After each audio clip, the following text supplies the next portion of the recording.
رسول اللہ صلی اللہ علیہ وآلہ وسلم نے ارشاد فرمایا، معاف کر دینے سے اللہ تعالیٰ عزت میں اضافہ فرماتا ہے۔ صبح سویرے کام شروع کرنا۔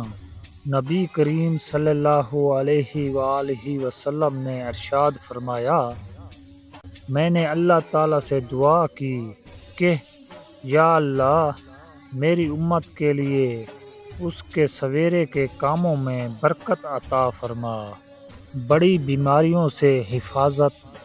رسول اللہ صلی اللہ علیہ وآلہ وسلم نے فرمایا، جو شخص ہر مہینے 3 دن صبح کے وقت شہد کو چاٹے گا تو اسے کوئی بڑی بیماری نہیں لگے گی۔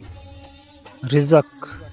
رسول اللہ صلی اللہ علیہ وآلہ وسلم نے فرمایا، رزق کے دیر سے ملنے میں کوئی تم میں سے پریشان نہ ہو، کیونکہ جبرائیل علیہ السلام نے میرے دل میں اللہ کی طرف سے یہ بات ڈالی ہے کہ کوئی آدمی بھی اس دنیا سے اس وقت تک نہیں جا سکتا جب تک وہ اپنا رزق پورا نہ کر لے۔ رسول اللہ صلی اللہ علیہ وآلہ وسلم نے ارشاد فرمایا، تم جھوٹ سے بچو، کیونکہ جھوٹ گناہوں کی طرف رہنمائی کرتا ہے اور گناہ جہنم کی طرف رہنمائی کرتے ہیں۔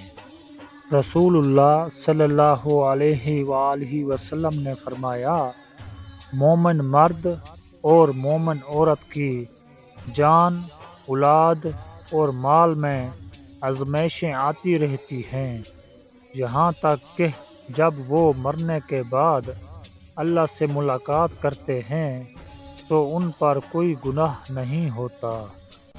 مولانا رومی رحمۃ اللہ علیہ کہتے ہیں، ہر وقت اپنا تن اور من صاف رکھو، کیا خبر کب اپنے رب سے ملاقات ہو جائے۔